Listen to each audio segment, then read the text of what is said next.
Let's live with my parents starting from today. They're my parents, so you won't mind, right? My husband suddenly said this. I was shocked, holding back tears. I stood in front of him. It's only been a few days since my father's funeral. This was just a few days after my father, who had battled illness, passed away. The chaos of the funeral was still fresh. Ignoring my feelings, my husband packed his things and left. His destination was the villa that I had just inherited, which my father cherished. Shockingly, his parents were waiting there, and they decided to stay at the villa. My name is Natalie.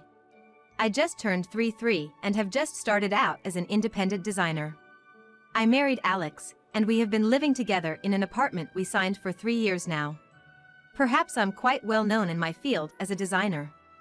I have a good income, so the apartment is under my name, not my husband's.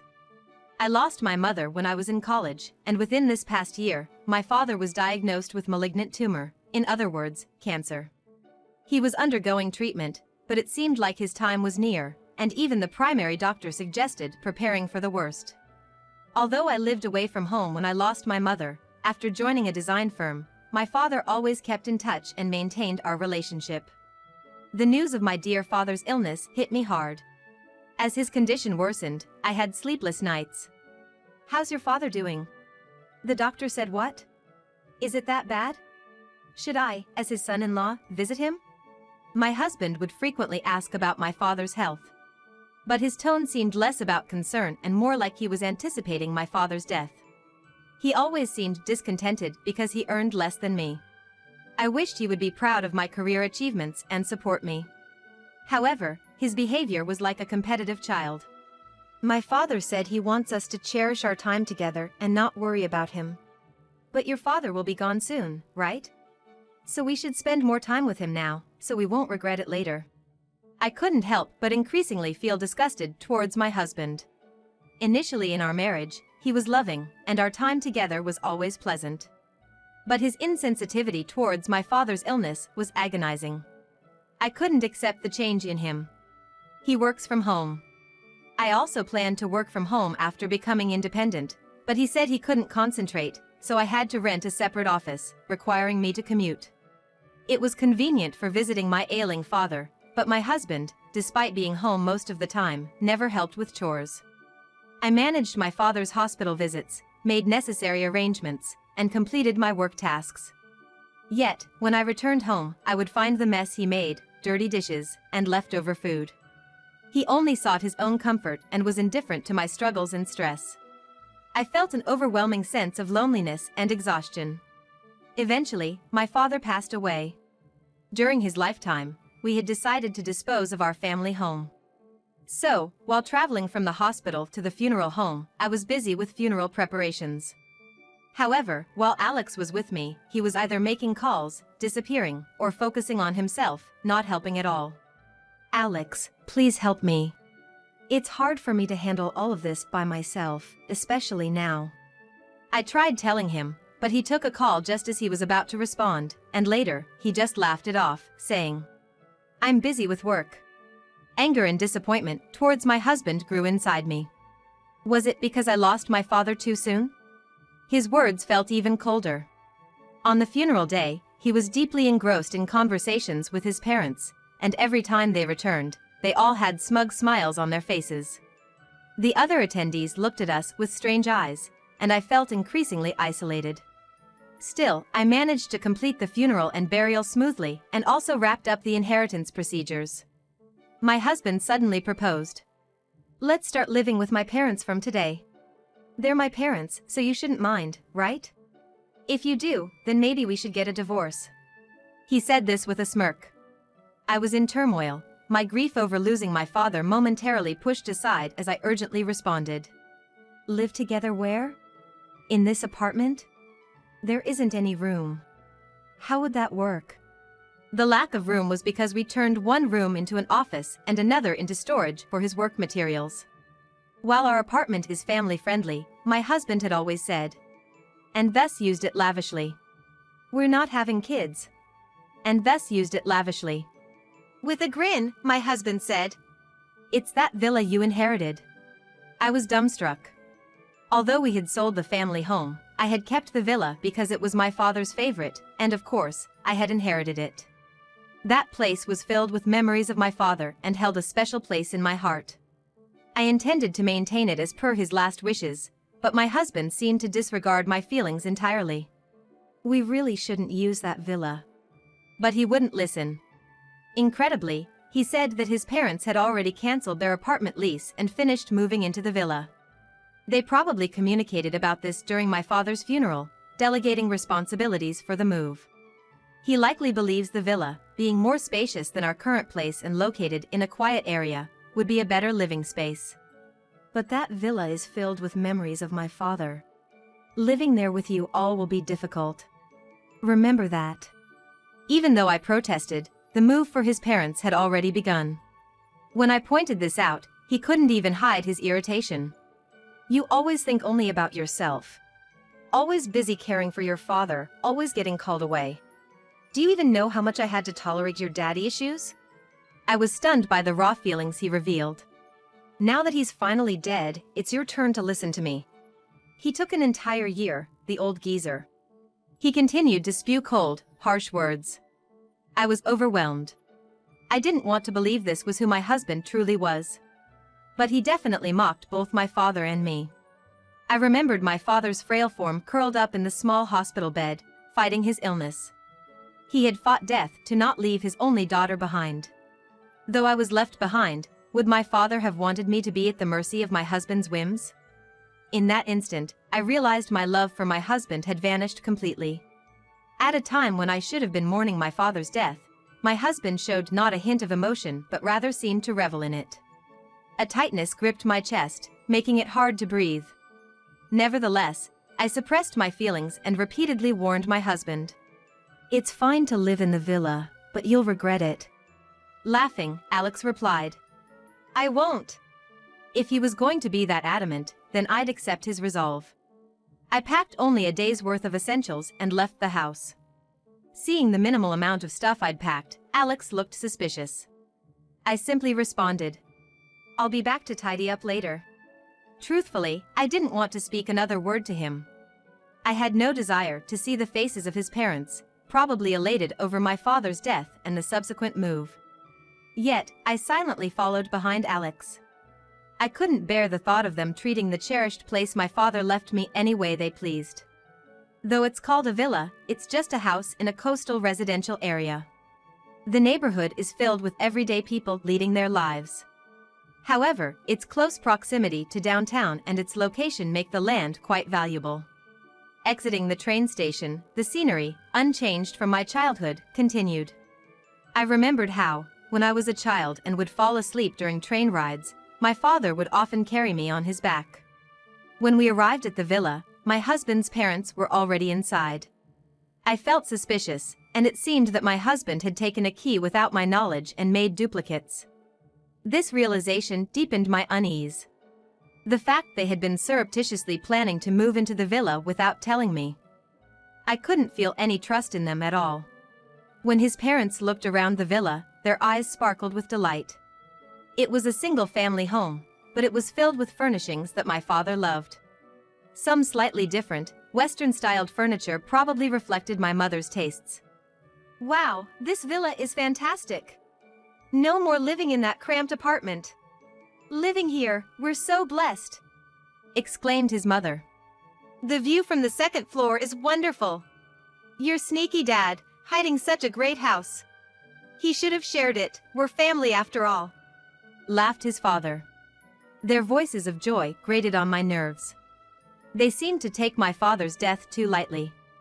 They saw the villa, an inheritance, merely as a luxury and beautiful stroke of luck.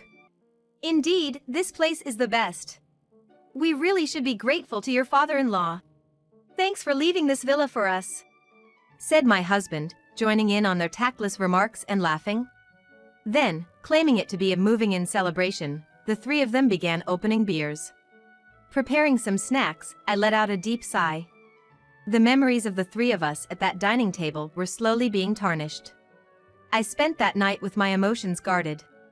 Early the next morning, I was jolted awake by his mother's shrill scream. It has begun.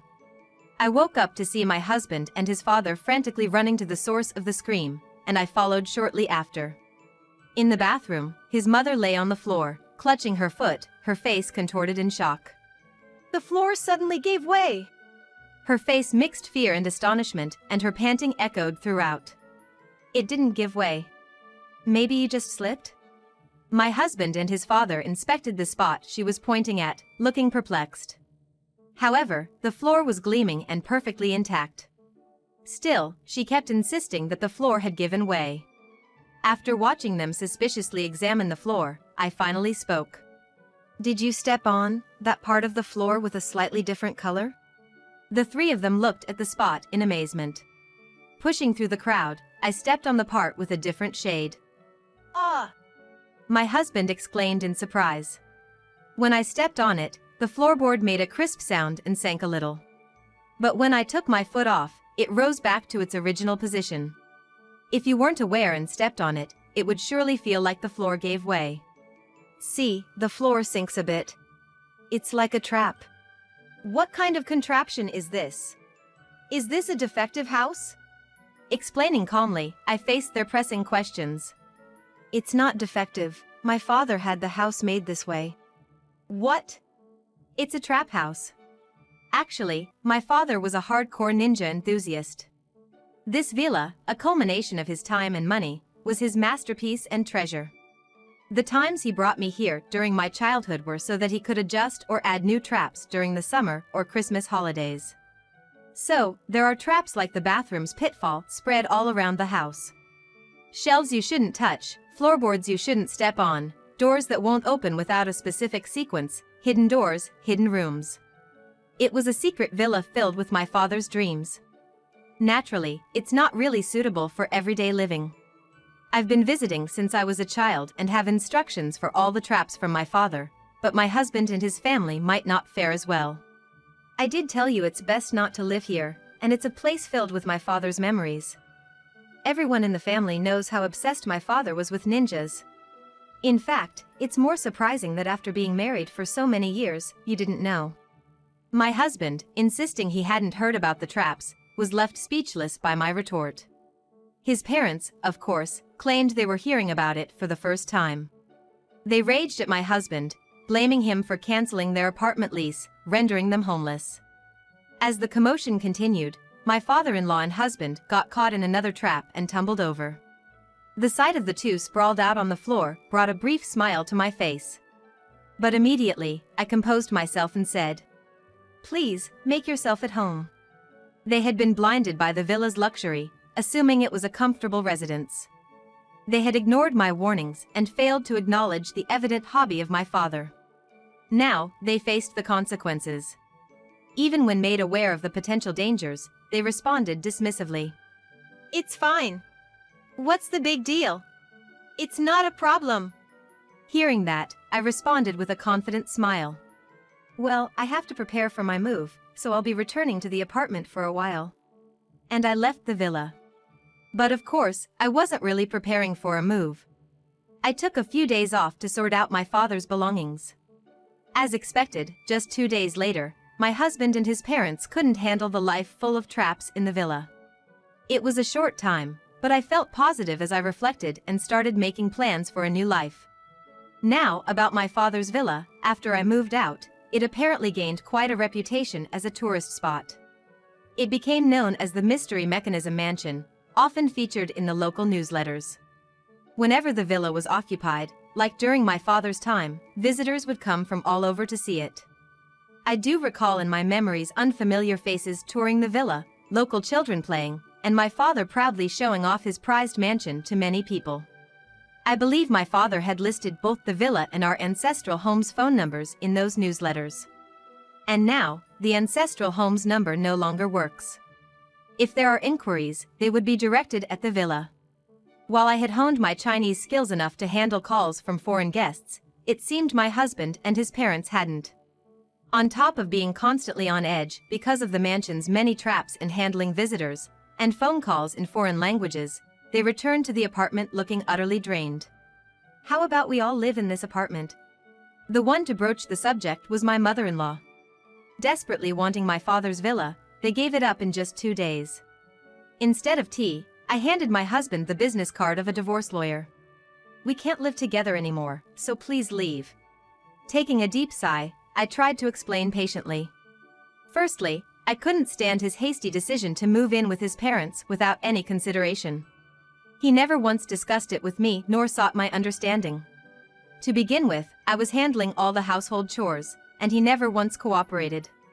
While the household matters became solely my responsibility, causing immense stress, he never showed any signs of considering my feelings. He completely disregarded my feelings, acting selfishly, even to the extent of moving in with his parents. There's no way I could continue living with someone like that. "Didn't you love me?" When my husband uttered such nonsense, I couldn't help but snort in amusement. How can I love someone who hoped for my father's early death and rejoiced when he passed away? I kicked the three of them out. "This is my house. You should be the one to leave," my husband yelled, but I calmly retorted. "Do you want to be reported for trespassing, or will you leave quietly? Did you forget that this apartment is in my name?" At my words, they went silent. They had neither a house nor savings, and they were economically reliant. But before they could sweet-talk me, I was determined to evict them. Neither my husband nor my in-laws had much saved up. Having been evicted from the apartment and unable to return to the villa, they apparently now live together in a small, run-down apartment. This place is even smaller than the apartment we had before the villa. My in-laws complained constantly. My husband apologized at first, but gradually started to resent them. They, being elderly, seldom work and quit after just a few days when they do. Their savings and pensions are dwindling due to their continuous moving. They constantly complain about each other and argue daily. Considering their current living situation, where neighbors complain about noise and they retaliate with annoyances, it seems they'll need to find a new place soon. My ex-husband once comfortably worked from home in the apartment, but now, in their new place, there's no luxury of a dedicated workspace. His reputation plummeted, and sales dropped significantly. Now, he barely makes ends meet with late-night convenience store shifts. Juggling multiple part-time jobs seems more feasible now. It seems my in-laws believe their biggest mistake was getting roped into my husband's sweet talk. Every time they argue, they blame him for the issues with the trap-filled mansion. Alex would just turn beet red and shout in frustration. "You should have researched that house more. At least this wouldn't have happened. It's not my fault. That woman kept it a secret." Don't talk back.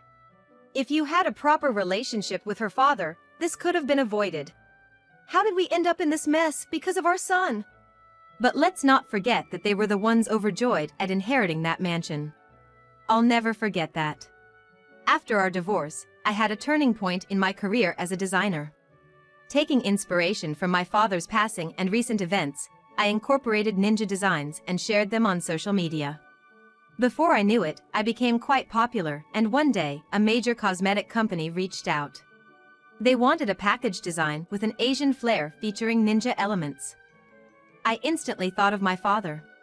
Of course, I eagerly joined the project, and after putting my heart and soul into it, it turned out to be a great success. My career became even more stable, and I had happy news to share at my parents' graves. The trap-filled mansion still stands. It's a place filled with special memories of my father and our family, so I've decided not to sell it.